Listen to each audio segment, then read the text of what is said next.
All right, guys, this is going to be a full private label guide. How you can get started with Amazon private label in 2026, okay? Whether you're a complete beginner or whether you're already an Amazon seller at the moment doing like wholesale or arbitrage or whatever, and you want to start private label, no matter who you are and where you're at right now, this video is for you, okay? Now, I'm not going to be going through and showing you the absolute basics, but just as a small reference, obviously you need to get a company set up, and obviously you need to get an Amazon account set up, and obviously you need to get a business bank set up.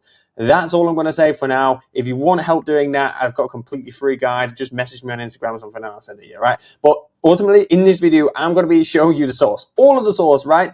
Everything which helps me make over £250,000 a month in sales. Now, I'm not sure how long this video is going to take. It may well be an hour, 2 hours, 3 hours. I'm not 100% sure. We'll see how long it is when we get to the end of the presentation. So let's just dive straight into things. Like, this isn't any fancy presentation or anything like this. This is very basic, black and white, straight to the point stuff, and stuff which you're going to be able to take on board and use to start your private label journey, okay? So first of all, how to find products. I've got 9 ways of sourcing in my business. These are all of them, and I'm giving them to you all right now, okay? So I'm going to talk through each and every single one right here, right now. Number 1, why not start? Like, people get so frustrated and they're like, oh, I don't know what products I'm going to sell, and it perhaps holds them back for the longest time. Why not just start with what you already know, what you already like, what you're already good at, what you already know a lot of stuff about? Doesn't it just make sense? It really, really does. I love boxing. I love music. I love traveling. Why not start there? Not saying that you're going to be able to make money in them categories. However, why not start there? Because you probably know the market well. You'll probably use specific products on a daily or a weekly basis or something, and you may perhaps know this needs improving. I can maybe invent this product because it's going to be really, really good for golfers, for example. Stuff like this, okay? Next.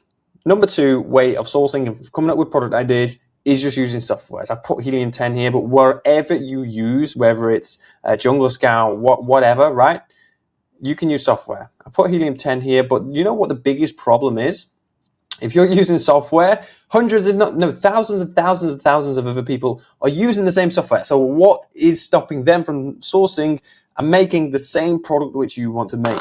And it happens all the bloody time, okay? So you really, really need to just think about that. If you're using software, it's probably more about speed, okay? It's really more about speed because everybody's got the same information, right? If you want to actually source products and source products properly, you're best off going to step number 3, which is actually like a bestsellers deep dive. This is where you're going onto Amazon, right? You're going onto Amazon, you're looking through all the bestsellers, and you're going either really, really deep into a category and just seeing what the competition is like and what the demand is like and seeing where you can make money. See if there's actually room for you to make money. Because if you click on selling cleaning supplies is a super, super broad category, and there's going to be so many people there selling it. Whereas if you niche down into wood cleaner, for example, outdoor wood cleaner or wood paint, then perhaps the competition is going to be much less because it's a little bit more niche, but the demand may still be there, okay? So that's what you want to be doing for number 3, and by far is one of my top 2 sourcing methods, 100%, okay? Number 4 on how you can come up with product ideas and how you can source product ideas, yeah, is random keyword searches. You go over to Amazon right now, right, and you start typing something. It will give you suggestions, right? And this can tie into number 1. Right? You start typing in something about boxing, for example. I'm just going to use my example. I start saying boxing, and then it will say boxing wraps, boxing gloves, boxing shoes, boxing this, that, and the other, right?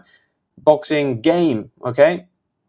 It will expand words and give you the ideas of what people are searching for, and it will literally do it in an order of what people are searching for the most and what people are searching for the least. And if you're using software as well, it will even tell you how many people are searching for that product. It can be super good. I've actually sourced products from doing this, and it's been quite easy, quite effective, okay? If there's a specific event coming up or something like this, you can even type that in. For example, like an example we showed to our private members, right?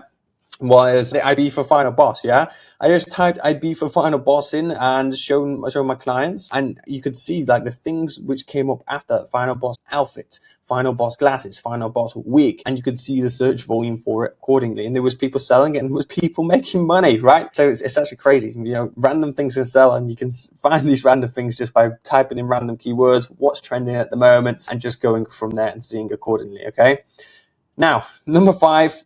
This is a really, really good way of sourcing as well, is USA or EU to the UK. So you can look what's popping off mainly in the USA, because the USA is like the market leader for any product, right?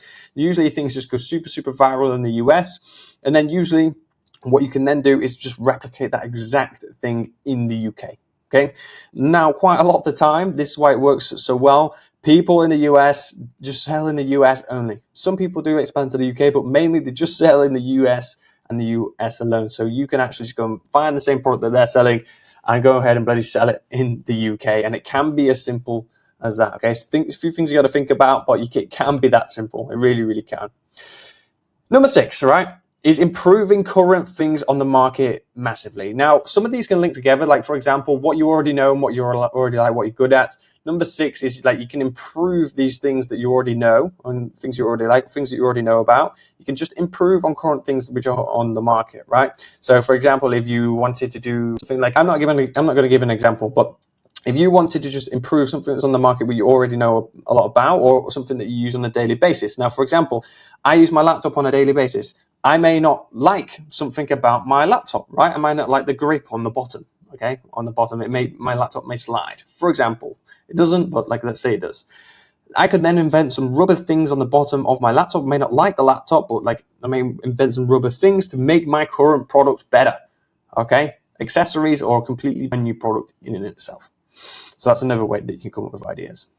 Next is making unique items or something completely brand new. And I've kind of repeated myself here, okay? So making unique items or something brand new is the exact same as inventing something new. I've kind of repeated myself.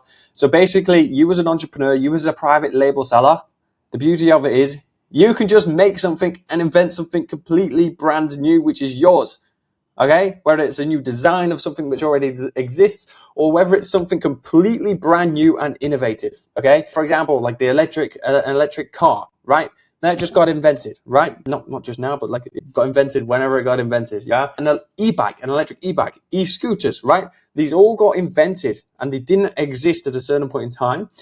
If you can think of an idea and you can ever invent something, that's obviously when you're going to make the most money from doing not just Amazon FBA, not just private label, yeah, just in business. Like no one's going to be able to touch you if you can invent something new. Just think about the iPhone, right? The iPhone got invented, and Apple, and they've not just got the iPhone, they've got the Mac and stuff, but like just, you know, the basic principle, they invented the technology of Apple, and now they're $1 trillion company, which is absolutely insane. And the benefits is if you invent something, like nobody can copy you if you protect yourself properly, which we'll get onto a little bit later in this presentation. And number 8, which I didn't touch on, was bundling. Okay, so some products may already exist on the market, and you may not really be able to improve on some of the stuff which is on the market. But what you may be able to do is improve the customer experience. So, for example, you can research what is actually a complementary product which is already selling at the moment, right? So, for example, if you can see that a cleaning product is selling very, very well, this is the most basic and shittest example, okay? However, I'm giving it, just so you understand, yeah? So, for example, you see cleaning spray being sold online, but nobody's selling cleaning cloths or microfiber cloths with it. And you go ahead and you bundle them together, okay? People do this a lot with like actual branded products. So, for example, they'll sell like, you know, Astonish spray, you know, the brand, I think it's Astonish or something like this, or Fairy Liquid spray or something like this. And that's not their brand, and they'll just bundle it with like a generic microfiber cloth or their own brand of microfiber cloth. You know, you can do that, and that still exists and it still works. However, like the best thing you can do is just invent your own product of something which is already working. Make your own product of something which is already working. In some way, you're kind of copying like the person, but you're also inventing your own product, like the cloth, and bundling both of your own products together to make the customer experience better. Okay, this can be very, very effective, extremely effective. Okay, it doesn't even have to be an accessory. It can be a supplement, for example. You can have vitamin D and K2, for example. People only used to sell vitamin D, now they do it with vitamin K2 or vitamin D and K2 or something like that, right? So just food for thought. You can bundle things together and even bundle formulas together like these people have done with the supplement side of things and go from there. Or you can just bundle two separate things together. You may want to create a Tonga Ali supplement and a ashwagandha supplement, all for like focus or boosting men's testosterone. Oh, my mic's fallen a little bit. Hopefully you can hear me quite well. You may want to create a supplement for boosting men's testosterone, and it's just them two supplements separately, whereas people only sold them separately, and you sell them together as a bundle, for example, okay? So there are 8 or 9 different ways that I personally use to source, and stuff that which we go a lot deeper in when we are having our mastermind sessions in our private community on our 90-day Amazon Freedom Program. But like they are the 9 or 8 or 9 different ways that which I personally use and helps me make ridiculous money selling on the Amazon platform. But that's just sourcing and coming up with product ideas. There's so much more to cover, okay? So validation, right? When you found your product opportunity, it's actually not hard to come up with ideas, right? So easy to come up with ideas. It then comes down to actually like validating them ideas, okay? Because I put here, sure, you can find a product, but can you actually sell it? Okay, because a market may be super, super competitive and you may not be able to sell it. You've got to weigh up that passion versus profits ratio, right? Because if something's super competitive and you're just following your ego and stuff that you love, but like it's so competitive, you're going to fail, really. Like you really are going to fail. So you do have to weigh this up, and you do need to look at loads and loads of data points as well on Amazon and like search volume. And so we'll touch on some of it right now, but you do need to weigh all this stuff up. So things that you can look for, okay, is reviews. Very, very important that you're looking at all of the competitor reviews. If you wanted to go and sell a golf club, you need to type in golf club on Amazon, look at your competitors, okay? Look at their reviews. How many reviews do they have, first of all?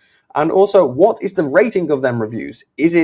Have they got loads of reviews, but their rating is a 3.9? That signifies, oh, there's something wrong with this product in the market, and we can actually capitalize on that and improve and make a better product. If all the reviews are actually pretty good and the products are 4.5, but there's like every competitor only has like 100 reviews there, 50 reviews there, and they're selling, cool, that's a green flag for us, right? It just shows that we're pretty early to market. We found this product opportunity quite early, and we may just want to capitalize on it super quickly. Next, taking what I've just said into consideration, you do need to assess the demand, okay? So this is basically, you think of that as reviews, you think of that as competition almost. And then next, you want to be thinking about demand, because you can have something which is super low demand, has low reviews and stuff like that, but there's no demand. No one's buying for it, no one's buying it, no one's searching for it, and no one's reviewing it, right? And if that's the case, like there's not really much that you can do unless you get into some of the advanced strategies which we teach some of our academy members. You can create demand for sure, but like generally speaking, if you're just starting out and you're a beginner, you're not really going to be creating the demand. You're going to be looking for things which are already in demand with relatively low-ish competition. Next, margin. Okay, now this comes into as well when you're speaking with the manufacturers, which we're going to get onto a little bit later in the video, very soon. But really strict in terms of validation, because like this may work, they may be in demand, the reviews may be low, the competition may be low, and it might be in high demand, but if it's not going to make you that much money and your profit margin is going to be very slim, there's not too much point in you going ahead with it. Because if it's in high demand and there's low competition, that competition's only going to increase, okay? And what happens when the competition begins to increase? Your margin generally tends to get squeezed a little bit. So if you've got 30 to 40% margin to play with, you're making a lot of margin on your product, and competition come in, you can afford to bring your price down a little bit. It's going to happen. It's inevitable. But if you're already operating on like a 15% profit margin, and more and more competition comes in, and they start squeezing your margin, you're still spending more money on ads to like be the best. Then you don't have the money to spend on the ads and stuff like that. So you really do just need to take that into consideration. When I first started, I didn't focus too much on the margin. I just focused on where I could make money. And there are still some products right now which when I launched them back in the day, they went well. They went really well. But like more competition came in, and I still sell some of the products to this day. And it's hard. But since we've been around for a while, like we can compete, and it's quite good. But it's something to consider and take on board. Okay. Now I've also put the sales per month as well, so that kind of ties into the demand. You want to be looking how much are these competitors selling. Okay, if they're selling tens of thousands of units a month, every single top competitor, what are you going to do? You're going to come in with 0 reviews and start selling and start making money? No, they're probably going to be buying more than you, and they're probably going to be on a better margin than you, and in turn out competing you. And they've got better in every single aspect and every single formula. Okay, so take that into consideration. How much are they selling per month? And also, who's the top competitors? Okay, so if you're noticing the top competitors are, for example, Amazon themselves, what are you going to do? You're going to compete with Amazon? Really? When Amazon don't even have to worry about their 15.3% commission, Amazon don't have to really worry about the fulfillment fees. Obviously, they're doing the fulfillment themselves, but like they don't really have to worry about it. You know, they can buy something for £1 and sell it for £1.50 and make money. You know, we need to be buying things for like a third or a fourth of what we're selling it for, right? At a maximum, right? If we're selling something for 20 quid, perhaps we want to be buying it for a £5. Okay. Amazon, if they could buy something for £5 and sell it for £7 and probably make a reasonable amount of money from there. Okay, so really do have a look. Who's your competitors? Is it a huge brand, like a monopoly brand? Okay, so like for example, if you went and sold soap, like you've been competing with Dove, and Dove like just had tens of thousands of reviews. They were owned by Procter & Gamble or something like that. What are you going to do? Go and compete with them? Probably not, right? Unless, of course, you're inventing something new or a new mechanism, which we will show you how to do. Well, we can show you how to do. We do show some of our clients that how you can create new mechanisms of products which are already there and already exist, but you're just doing something new to sort of differentiate yourself from the competition. Okay, so we've gone through number 1, coming up with the ideas. Number 2, actually validating them. Then you need to actually go ahead and find manufacturers for it.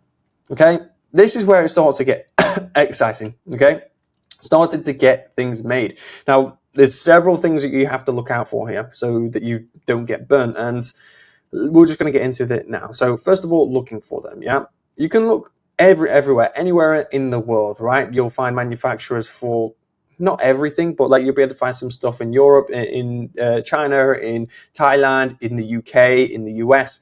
Okay, it really depends. Like some countries specialize in certain things. Like if you wanted to get materials or textiles, like Pakistan, India, and like what's the other one? Pakistan, Indonesia, and stuff like that. They're going to be better, okay, for them types of things. But generally speaking, most of you are probably going to be looking at China because 80% of the world stuff is made there, and you are going to get the best price from there 80% of the time as well. And when you are looking in China and sourcing on there, you're going to be using Alibaba. Like Alibaba is the biggest platform in B2B platform in the world, and it's where all of the manufacturers, all of the suppliers out in China, they're all on Alibaba. And it's quite a good platform, I can't lie. And we're going to be talking about a little bit how you can use it right here, right now. So let's say you found a product, right? Found product idea, you've validated it, looks good, competition seems okay, seems like you can make money. What are you then going to do? You're going to be on Alibaba looking for this product. Now, there's 3 ways that you can look for that.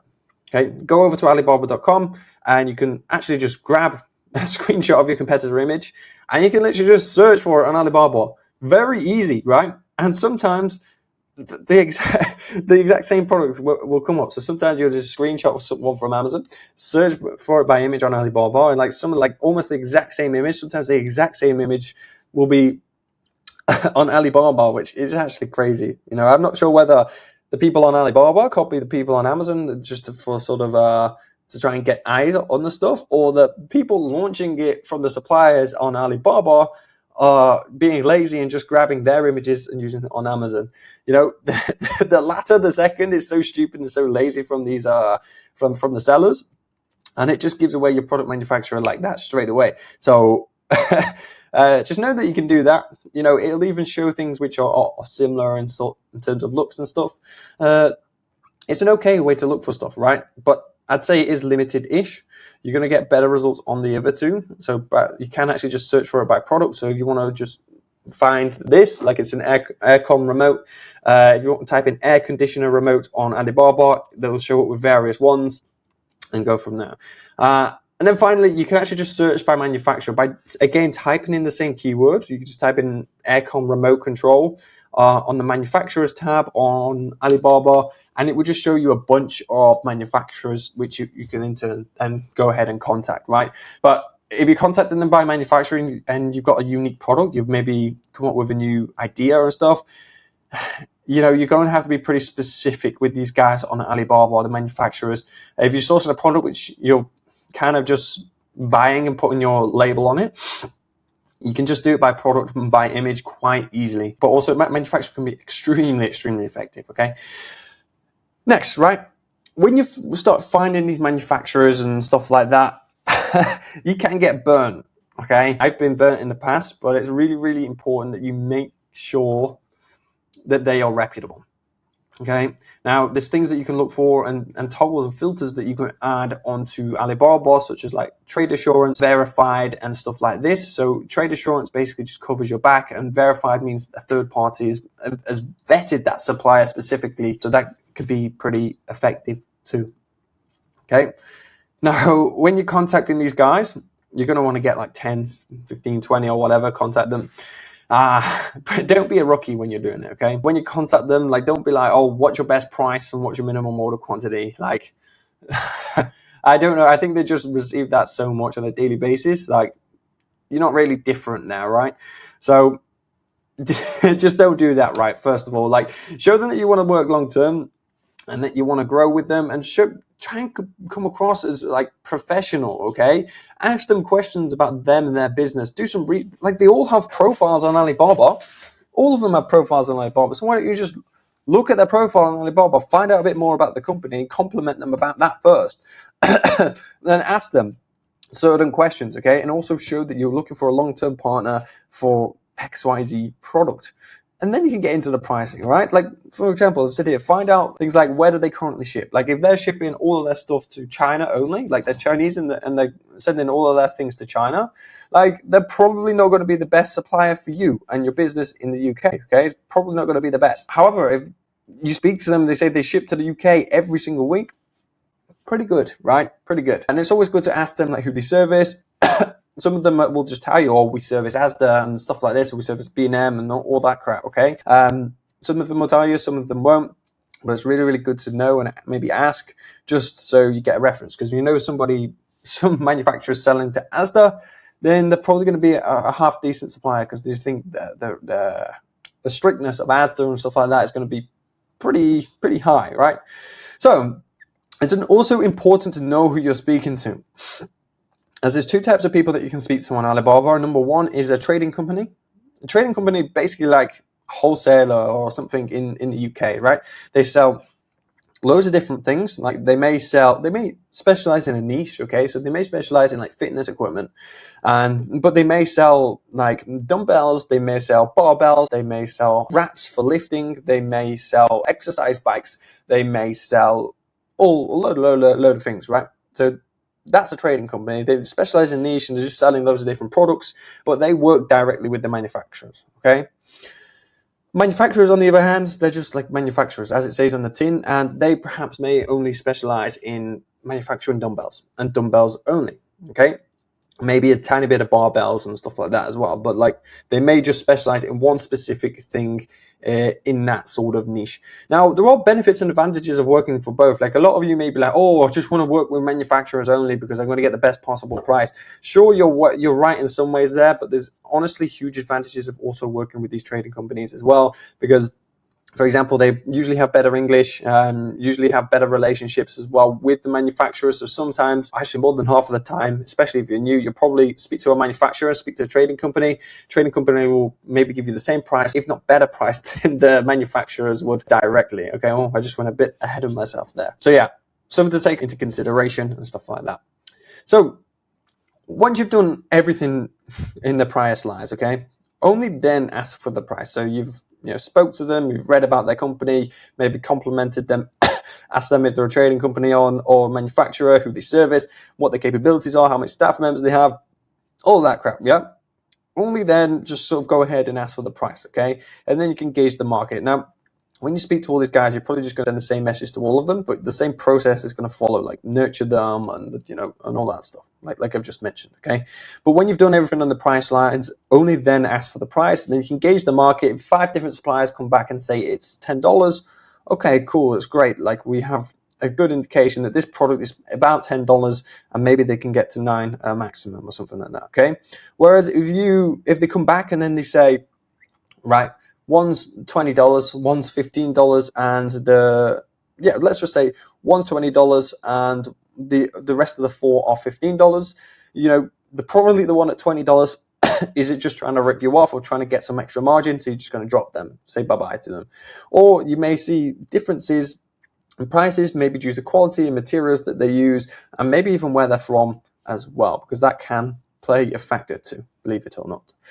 So compare the suppliers, track them, rank them, document them. Super important, and not just the price. You're documenting, you know, how well they're answering their questions, you know, their English and all that stuff. Like, document it on, like, we give our clients like a Google sheet where they can just paste in all of the information, and they can just rank certain things on a scale of 1 to 10. And when they've got 5 manufacturers, they can very, very clearly see in like a table that's, oh, this one's good, this one's bad, really, just based on all of the rankings that they give to the supplier, okay? Now, when you've spoken to them, okay? Now, some people do like to rush. I get it. You know, private label can be a little slow sometimes, but like, you need to get samples, guys. Like, you may speak to manufacturers, they may promise you the world and stuff like this, but like, they might have a shit product, or they might just have a good product but give you a shit product and throw you under the bus just to get some extra money. This is why it becomes important, just to what I said in the previous lines, to nurture them as much as possible and show that you're professional and you want there for the long term. If you're doing that, the samples that you get are probably going to be good, and also like the future shipments you get are probably going to be good. But you do need to get samples. It's super, super important that you get samples regardless, just so you can test the quality. Oh, excuse me. So you can test the quality, see what the product's like, and you can actually use the product for a little bit before you actually buy it, because, you know, there may be things that you want to improve. Like, ultimately, at the end of the day, if you get the sample and you think, oh, it's pretty good, but like, I'd like this improved, more often than not, they can probably just improve it for you and make a new design. Maybe things like minimum order quantities and stuff, but just know it's possible. Also, inspections as well. I won't dive too deep into that at the moment, but like, I do also get inspections done, basically. If you want any recommendations, let me know. If you're at that stage, I do offer some as well, but like, yeah, you need inspections as well. So basically that means a company will go from China, will go to a Chinese factory and go and inspect that factory in person. Might seem kind of weird, kind of pretty normal out in China. Now, once you've got samples, you think it looks good, and like, you're going to be like, oh, how times the supplier may deal with all of the shipping and sending out to you, and that's completely fine. If they can, amazing. There is benefits of you shipping it yourself, but like, let's keep it simple. Don't have to speak about that right now. Chinese people can usually just ship it over for you, and they can handle it. They have pretty good rates sometimes. But there will be 2 methods of shipping, right? Air shipping and sea shipping. Now, there's pros and cons of both of them. The air is probably quite obvious to you right now, but like, the air, you're shipping it by plane, and the pro is from China to the UK or US, wherever you are. Like, it's cheap. Not cheap, it's fast. Okay, but it's not cheap. Okay, super, super fast, super, super reliable. Can be like anywhere from like 5 to 7 days at the quickest, all the way up to like 10 to 12 days. Okay, so it can be super, super fast. Amazing stuff. You got the sea, and it's just the opposite, really, isn't it? Like, you know, the pros is it's super, super cheap. It's like air can be like 4 times more expensive than sea, and the con is obviously it's quite slow. And obviously right now, with all the stuff going on in like Middle East and stuff, like, you know, your shipment could be delayed even more, but like, it's so cheap. And this is how the big brands make the most money, because they're shipping it by sea. They've just got so much cash and they can afford to wait. However, like, you know, if you're shipping anything pretty large, you're going to have to do it by sea. But like, if anything which is like under like 200 grams, quite small, maybe even bigger, but like 200 to 300 grams, something like that, or smaller, you can just ship it by air, because it's like, you can fit that amount in you can fit so much in a box, like the price per unit doesn't go up that much, okay? Now, there's things like shipping in terms of intercoms, which you may need to learn as well. Like, suppliers like you to learn like the lingo and stuff like that, but like, it's a little bit advanced for this video. Just know as well, like, the beauty of private label is, like, you can do this. I'm in Bali right now, right? It can be done from anywhere in the world. absolutely anywhere in the world, right? I'm in Bali. I sell in the UK and Europe. I buy things from China, Europe, and the UK, and I sell things in the UK and Europe, tiny bit in the US as well. But like, the amazing thing is, I could be in Bali right now if I wanted to, buy things from China, send it to the UK, okay, and sell in the UK. That's how amazing thing it is. And it even can go as far as like from China, shipping it directly into Amazon and not even touch the damn thing. And that's why it becomes really, really important to get samples, okay? Because like if you're not touching it, like super necessary samples regardless, but like for your first shipment or two, you probably want to touch it, right? But like, for example, in the future, like you can't just get your product shipped to Amazon directly and not even lift a finger. Now we've done the coming up with the ideas, we've validated them, we've found the manufacturers, we've negotiated with them, we've got prices and stuff like that. You know, this is when you really need to think about compliance and branding, because at the end of the day, you're never ever going to build a huge business if you're not compliant. Okay, so there's going to be various things that you may need to comply with. You may need to comply with the law, Amazon's policies, and stuff like that. And if you're just doing things off the cuff and not really doing your research, then you're going to run into trouble. Maybe not on day 1, maybe on day 40, or maybe in 2 years. You may not ever have a problem, but at the end of the day, there's never a problem until there is a problem. Okay, so what happens here is, let's say if you start selling a product, it's going very, very, very well for you, okay? Extremely well. You're 90 days in, you're making 5K a month. And then Amazon asks you for this vital bit of information, this CE certificate or whatever, and they close your listing until you give them, and you don't have the product, and you don't have the document. What are you going to do? You just lost your money, lost your income overnight, okay? And, you know, it doesn't really happen with private label. Like, you can't really lose your income overnight unless you're being an idiot and not doing the compliance section and the packaging section properly, okay? Super, super important. So, you know, just as a few examples, like if you're selling toy stuff, you're going to need to have certain compliance stuff. If you're selling food and drink, you're going to have certain compliance stuff. Cosmetics, electronics, here's some names of them as well. I'm not going to name them and stuff, but like, they're just some examples, but there's like supplements, there's a few other categories as well, right? So that's where it can be quite important if you're just from the beginning to just maybe go for something which is a little basic, a little bit easier to launch. It can be quite beneficial, but I mean, if you want to, some of them aren't that hard to overcome, some of these compliance things, so, you know, take it as you wish. Okay. Now, as well, there's some example here. That's the CE marking here. So it says CE up here. That's the CE markings, and then also you have a few other things here, 0 to 3. Like that falls under packaging compliance, which we're going to get into in a minute. I'm going to ignore that. You know, if someone hurts, yeah, it's pretty obvious. Like if someone gets hurt, someone dies, God forbid, like you're the manufacturer, right? By law, like you can't be like, oh, it was this manufacturer out in China, like.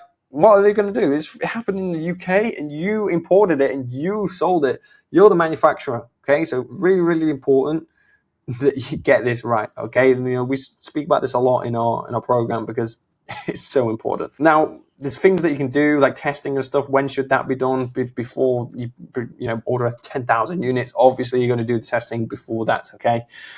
Now that's just the compliance side in terms of general compliance, but then you do need to think about like your packaging. Okay, you need to comply with the law for that as well. And here's some things that you do need on your packaging, on your label and stuff, like the name, obviously, quantity, the weight, and company address and stuff like this. You know, I didn't used to include some of this on my packaging. I've never had a problem. Don't get me wrong, but like if there was a problem, like we had a council visit like 3 months ago or 4 months ago or something like that, everything was fine. But like if they visited like 1.5 months, 1.5 years ago or 2 years ago, you know, I may have had a couple of problems. But, you know, luckily I've got all this stuff on my packaging now. You know, some of it's not necessary, but some of it is, okay? Now, also as well, if you're selling a product, let's talk about protecting yourself as well, because you really need a trademark wherever you're selling, okay? If you start selling a product, again, if it starts to do well and you don't have a trademark, it comes down to when I said if you don't have compliance, okay? If you don't have the compliance, Amazon's going to shut you down overnight. But if you don't have, like, protect yourself with a trademark or whatever, then again, someone malicious can come along, trademark your product, and try to take you down. You know, you will probably be able to defend yourself, but what are you going to do? Spend thousands and thousands on legal fees, have a lot of stress, a lot of sleepless nights and stuff like that as well. So before you ever launch your product, make sure you at least have your trademark in pending, okay? pretty easy process to do. Just go to the government website, go ahead and do it wherever you're from. But like if you're from the UK, like I am, just go to the government website and do it. It's just an absolute must, right? You're going to be having the risk of getting hijacked if so. Now, as well, talking a little bit about branding, how the friggin' hell do you stand out? So you got the compliance side of the branding, but then you also have like actual branding. Like, how the hell are you going to stand out over your competitors? Okay, very, very important, because like luckily, I put luckily competition now on it when it comes to branding. That's an advantage and a disadvantage, because like you can go to a competitive niche and have a look what people are doing in terms of branding, and it will give you some solid inspiration. And luckily we have things like AI and stuff now, which is again amazing and will help you so much with the branding. Okay, so what you can do is go ahead and look at them and see what they're doing well, and also the niche that you want to enter, you can look at them on what are they doing well, but also what are they doing wrong, and how can you create packaging which is going to stand out better than all of them. But a few things that you can think about. Okay, can you make your packaging completely different?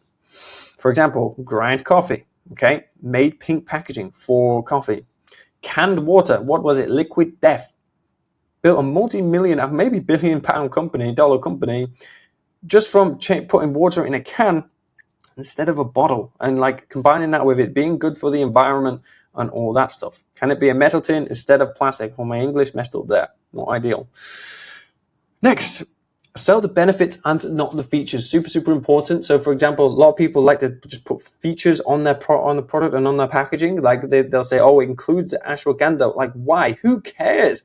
Most people don't even know what ashwagandha is. If you're watching this right now and I'm saying my product contains ashwagandha, half of you right now don't know what ashwagandha is. Guaranteed.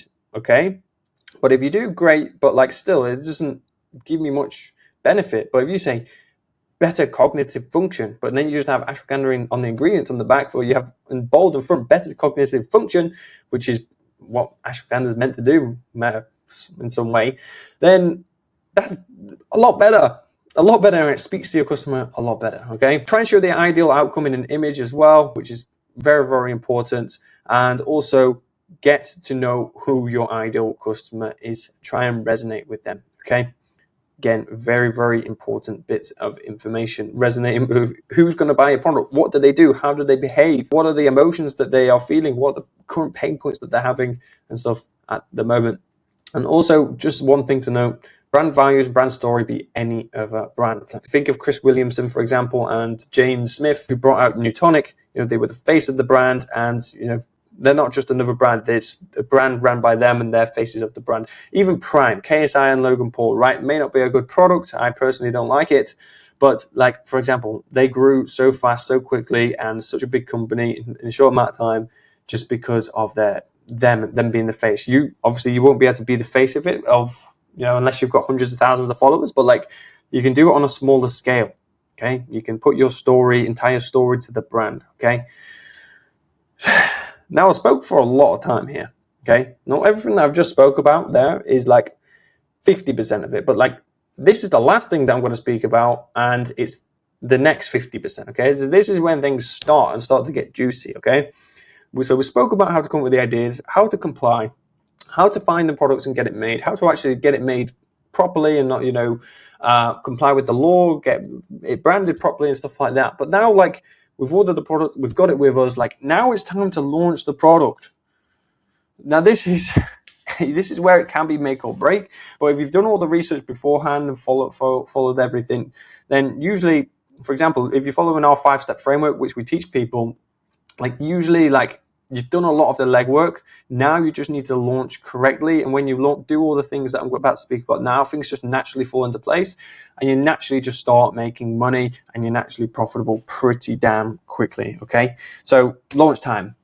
Very important in this day and age that you use Amazon and TikTok, okay? Very important. You can just launch on Amazon if you want to, or you can just launch on TikTok if you want to solely. Okay, it's completely fine, but like you need to be using them in synergy. Like they both do things in different ways. TikTok's great for visibility, Amazon's great for building trust, and like there's mainly like a search-driven platform, right? So people have intent to buy on Amazon, whereas TikTok's like more impulse stuff, yeah? So launch checklist. Really important when you're launching on like Amazon and TikTok. you're going to have really high quality images. You know, we look with our eyes, guys, like we don't read shit. We really don't read shit that much. So it's really important that you have really good high quality images, maybe videos and stuff as well. And that main image, the first image, is better damn be good, guys. Better be good, okay? Really, really important. Next is having SEO driven title, bullet points and stuff like this. Not necessarily, like I said, for reading. For the machine, which is Amazon primarily. If you're having, like, let's say if you're selling, like I'm just going to go for this Whoop charger, okay? You want to be having all the keywords related to it, like charger. If it's a wireless one, wireless charger. You want to be having Whoop charger. You want to be having USB-C charging cable, whatever, okay? All of these types of keywords in the listing, just so it speaks to Amazon, which is essentially a machine / algorithm to help you rank, okay? To help you rank. Next, giveaways. You're going to have to do giveaways to get reviews and also for affiliates and stuff on TikTok, which we're going to get onto in a moment. Aggressive pricing is super important to begin with. Very, very important, might I say. And also ads, okay? PPC ads on Amazon and also TikTok's ads as well, both of which we're going to speak about right now. Now, the Amazon launch. When I said giveaways, you can use something called Amazon Vine. Amazon have a program where you literally just give away some of your products, and in return, Amazon customers will come back and give you some reviews on your product. It's a paid service, of course. You have to pay for the service, and also you have to like take the hit on the product cost as well because you give them away for free. So it's something to take on board, but you do get reviews back. If you have a good product, usually the reviews come back pretty good. Sometimes it's pretty shit, but like just know that you can do that. Okay, aggressive pricing as well, very important in the first like 20-ish days that you just aggressively price your product on Amazon. Helps you boost the algorithm, you know, and you combine that with the PPC ads. You know, usually you will see you won't make ridiculous amounts of money. Sometimes you can, for sure, but like usually see you won't make ridiculous amounts of money, but you'll be like spot number 1, 2, or 3 selling on Amazon. And if you're spot number 1, 2, or 3 on Amazon in your niche, that's where you want to be, and that's where you make 90% of your sales, okay? If you're in them spots. If you get to them spots organically, which if you combine these 3 together, you really, really will get to the top. Now, TikTok launch is a little different. I've actually written some things down here. So I've written a load of things here, but like TikTok launch, this is what you need to think about. 4 main things. Main page content. This is basically you creating a TikTok account, you posting videos about your product on your main page, so your branded page. Like for example, again, we'll go for Whoop again. Like I would be creating my page, my Whoop page, my branded Whoop TikTok account, and I'll be posting about my product and linking my Whoop product on my Whoop TikTok account myself. Okay, that's one way that you're going to be launching, posting content yourself. Next, affiliates. You want to be utilizing affiliates as much as you possibly can. You know, affiliates are going to make up like 70 or 80% of your revenue. So the affiliates basically just means you giving away loads of these Whoop chargers to loads of people, and they're going to be like reviewing it, making videos, creating videos on it. And in turn, if they generate sales, they will make money, and also you will make money, and they will just get commission of the sales that they make. And again, ads, and then also live streams. I won't talk too much about them. Ads is just ads, but live streams, live streams are live streams. I've not got the best experience with live streams myself, but like live streams are important as well. You need to be live streaming with your product too, and you can pay somebody to do all of this stuff. That's completely fine. But I'd start out with the first one yourself and then get the affiliates on board, because the affiliates don't really cost you much. If you find good ones, they're just going to make you money anyway. Okay, it's important to aggressively price on TikTok as well, because I mean, with both of these things, right, guys, that you can always just up your price. Like you can always just up your price, so you know, don't worry about it. Okay, always start low and go higher. I found to be the best. Don't just start high, because you don't build momentum. Like you build more momentum starting low and going high and scaling and increasing your margin from there. Okay, so like it or not, 70% of your revenue will come from affiliates. If you do want help with any of this, like main page content strategy, getting affiliates on board and stuff like this, helping with the TikTok and the Amazon stuff, like the images and all that stuff and all this stuff, we do have a private program. So hit the link down below and have a conversation with me or book in a call with me. We can discuss that a little bit further. But like without further ado, I think we're getting towards the end of it. Oh, we're at the end of it, guys. But like, let me just talk about the power of TikTok Shop for a moment. Like, this is why I've put TikTok Shop in here, and let me make myself a little bit bigger. Like, TikTok Shop is very, very, very important these days, guys. Okay, very important, because you can enter like a kind of competitive market, and you can blow up your brand. You can literally blow up your brand and make it huge by simply being creative, making good creative content. And if that goes viral, the whole world sees it, the whole UK sees it, and in turn, people just start freaking buying it. Not only that, they just start seeing it, they start searching for it. They start going to Amazon, they start going to Google and searching your brand up organically. And just think how effective that is. You blow a brand or a product up on TikTok and somebody starts searching for it themselves on Amazon. How good do you think that is for the Amazon algorithm? It's bloody phenomenal, might I say. It's absolutely amazing. Okay, so really, really important that you do utilize TikTok Shop. Some products aren't particularly ready or proper or right for TikTok Shop, should I say. However, you will find pretty much most things do sell on there, and a lot of people do use that as an excuse not to list on TikTok Shop because they don't want to. But like I said, guys, right, I've been selling on Amazon for 6 years. We're doing way over 3 million a year. Five members of staff are warehousing the stuff in the UK. We're selling in multiple marketplaces, doing very, very well. If you want to learn Amazon private label from me and also learn how to launch a TikTok Shop too, or just one of them, whatever you want to learn, like just click the link in the bio, book in a call with me, or send me a message on Instagram, and we'll just have a little conversation about it a little bit further and see if you're a right fit for the program. But without further ado, I mean, it's been a slightly long one. I was expecting it to be a little over an hour, to be fair. But yeah, hopefully you enjoyed the video. Hit the like button, subscribe, comment. If you want to see any more content, like just comment what you want to see, and I'll just make the bloody content. But yeah, without further ado, thank you very much. I will see you in the next video.